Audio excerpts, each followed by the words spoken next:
We're a little over 48 hours away from Black Friday night. Use that Black Friday coupon link down below. Price goes up $11.59 Friday evening for the programs on Building Your Wealth. Lifetime access. Hey everyone, me Kevin here. We gotta do some talking about sand and the sand token because holy moly. I started researching this video on Friday and folks, I wish I just bought the token on Friday because I would have been up double by now.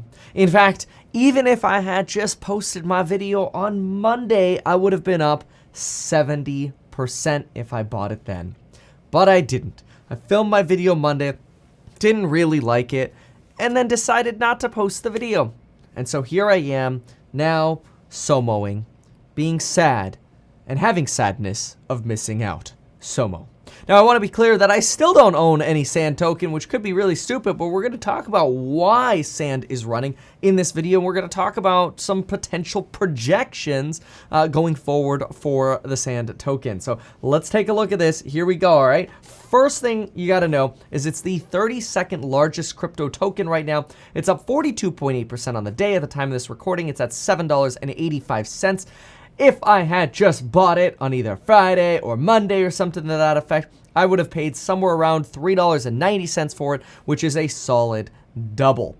So why is this running? Why is this with a $7 billion market cap running? While at the same time, we've got Axie Infinity not moving as much, but we do have Decentraland moving up 30%. And at the very same time, other tokens like SHIB are dropping down to 37.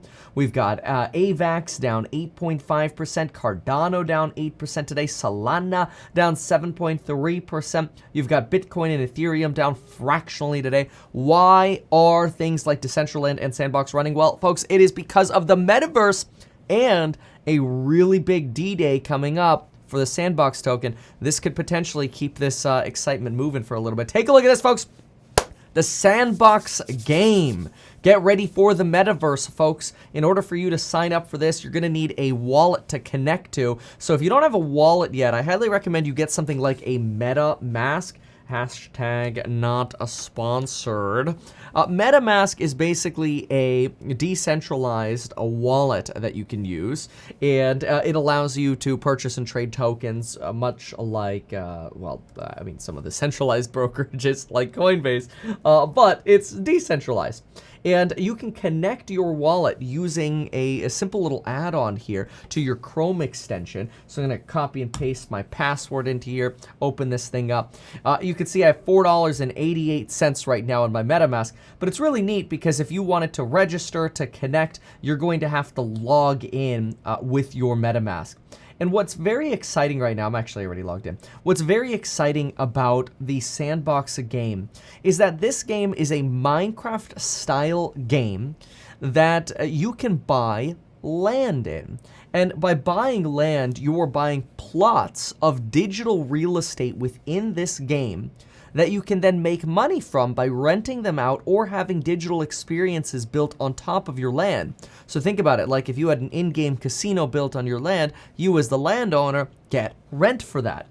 So there's a big land rush right now. And what's been so exciting is individuals have gone to this land map here. And what they've been doing is they've been looking for locations that are near things that they think might end up being popular. So for example, if you think that the German flag plot of land that says Germany, crypto, and gaming located at 4848 is going to be popular, you might click on the land next to Germany and click bid.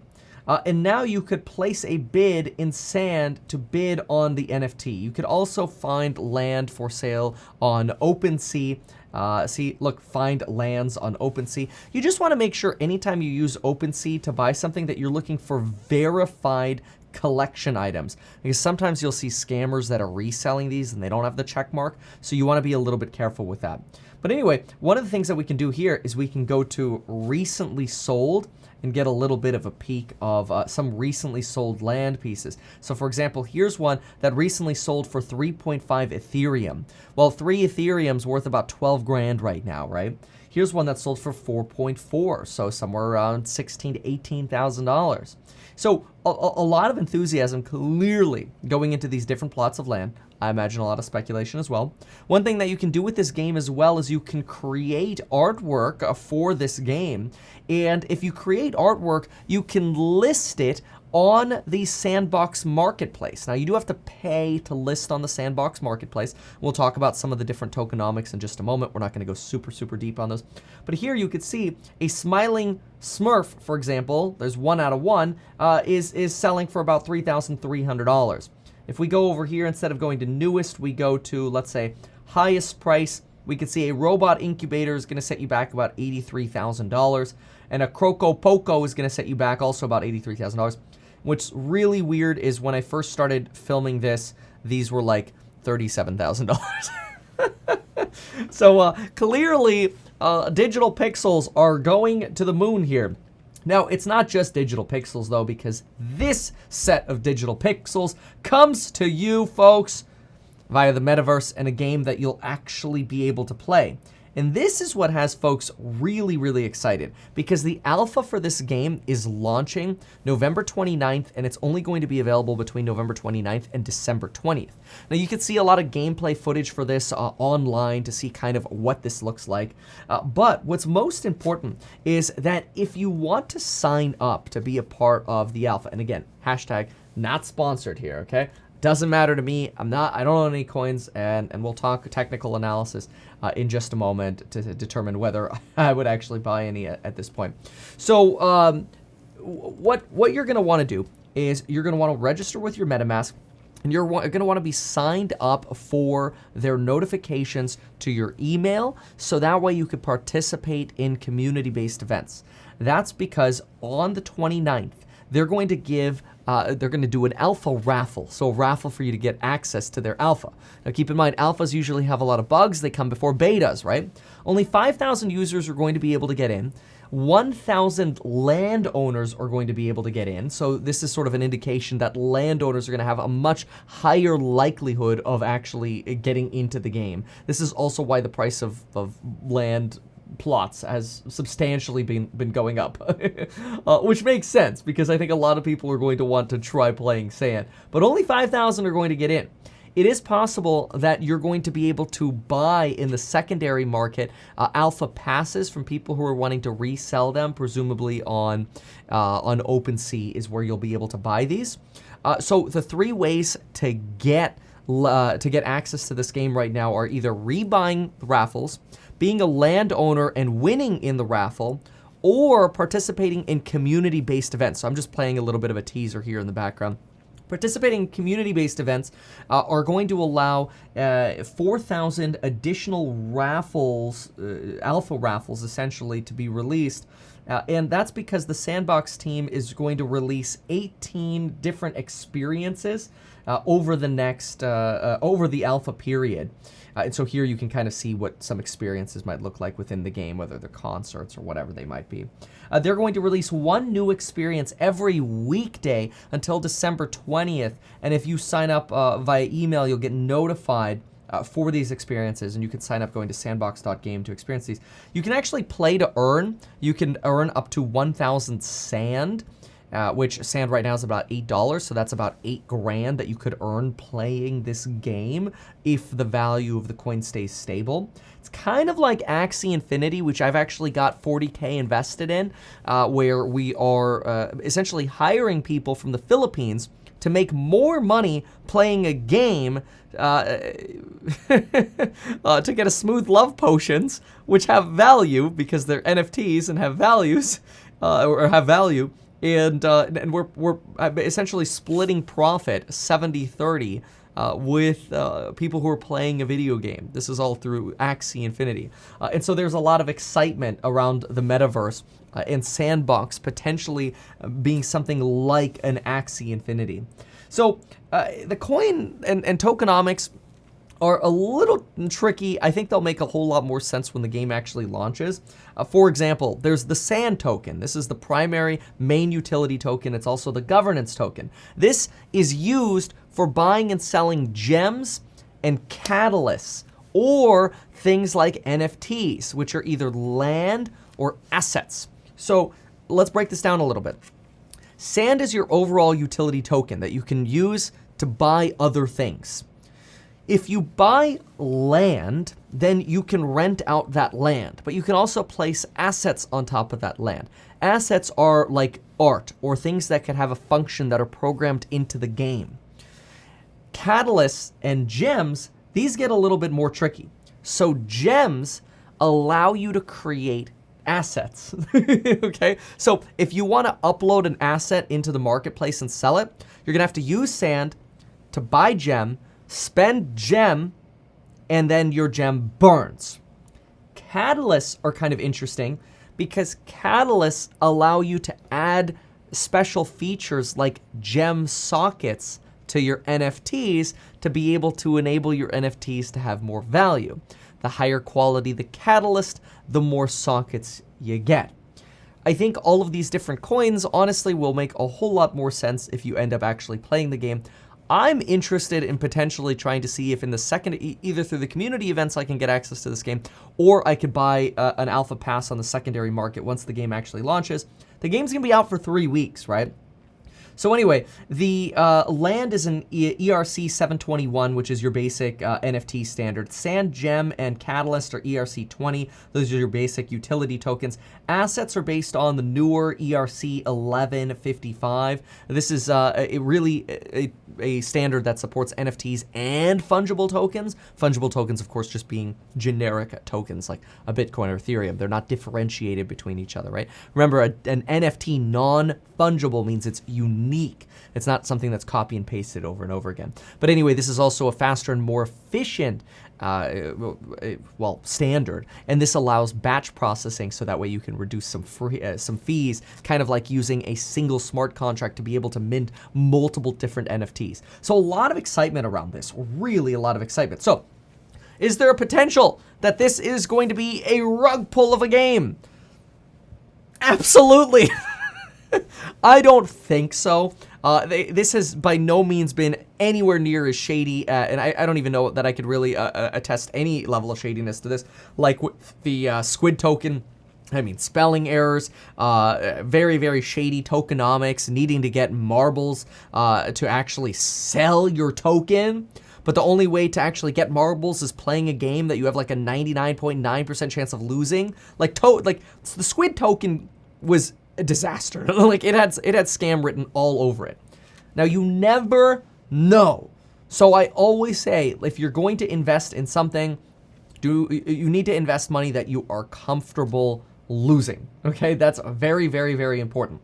So sand token, look, let's just simply look at this and understand this first from a buy the rumor, sell the news standpoint. Is it possible that sand is going to come crashing down after the game launches or after the alpha is complete? Abso-freaking-lutely. Why? Because alphas are known for having bugs. Alphas are known for having problems.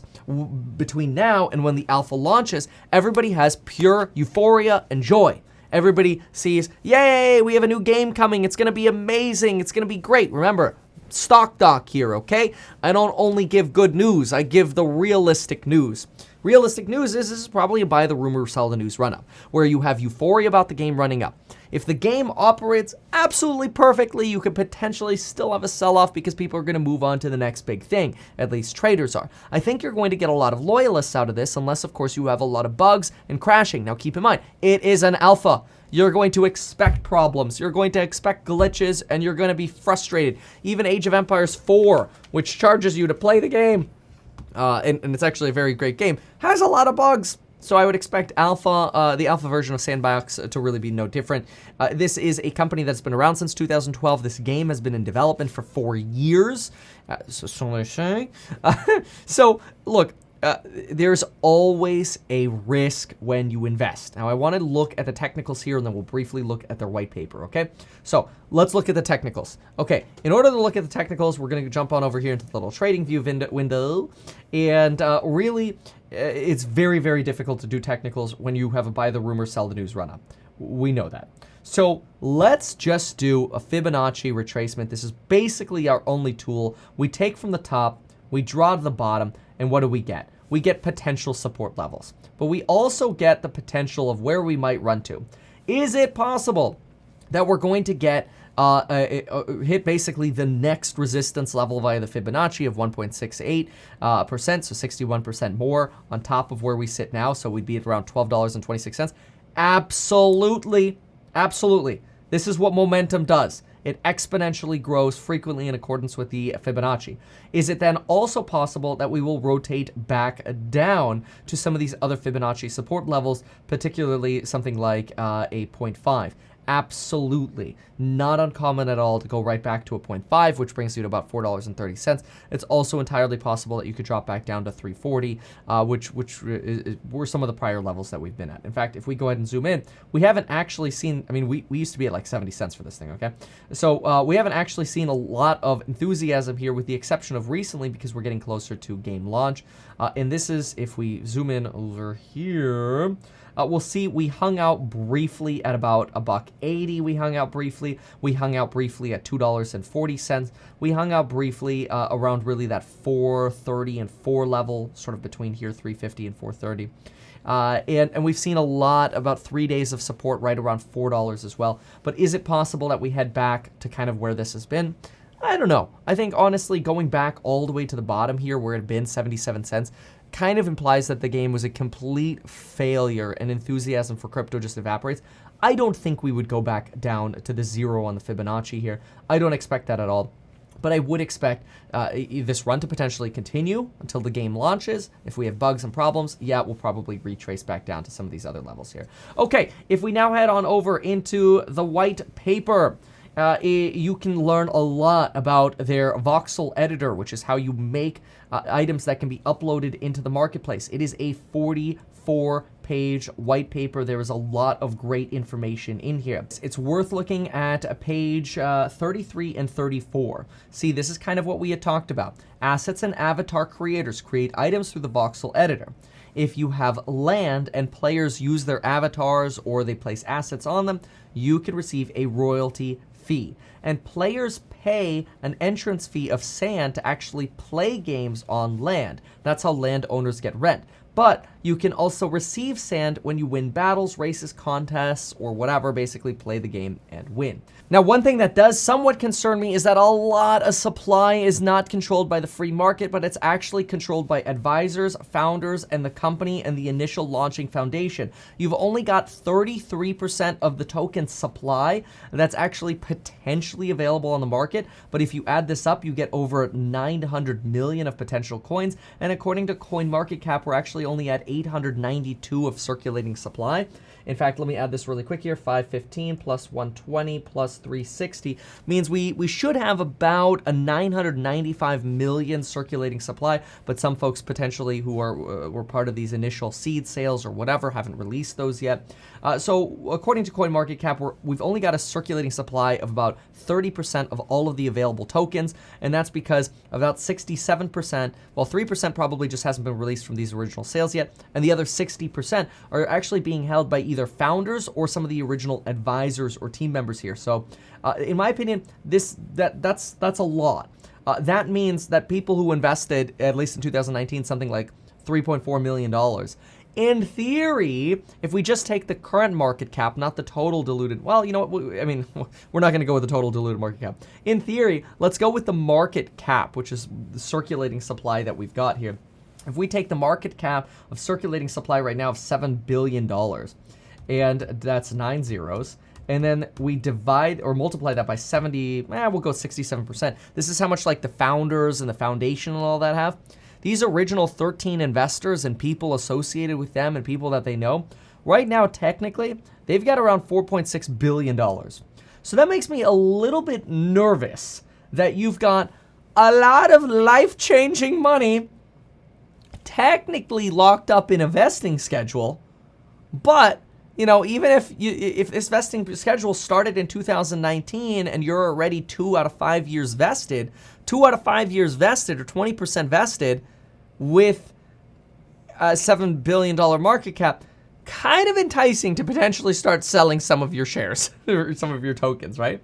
So no guarantees, but that is one thing about Sand that does make me a little bit nervous. It is still very, very centrally controlled with the amount of tokens. Now, do keep in mind that this game is a centralized game. It's kind of like an Activision Blizzard creating the game, but the NFTs and all the other aspects are being recorded in a decentralized manner on blockchain. So these are some of the thoughts that I have. I highly encourage you read the white paper to learn a lot more about this project. I am not a sand expert. I do not own sand. I am not encouraging you to buy sand. I'm encouraging you to be careful and to be aware of what we have. Is there a chance this is going to continue to run in a buy the rumor, sell the news pattern? Absolutely. Is there a likelihood that it will come falling back down substantially? Yes. Could it potentially maintain value long term because it's a Metaverse play and it's going to be something like an Axie where it's one of our first big launches of Metaverse plays? Absolutely. So take a look at sandbox.game. Let me know what you think in the comments down below. And folks, see you in the next one. Thanks so much. Bye. We're a little over 48 hours away from Black Friday night. Use that Black Friday coupon link down below. Price goes up $11.59 Friday evening for the programs on building your wealth. Lifetime access.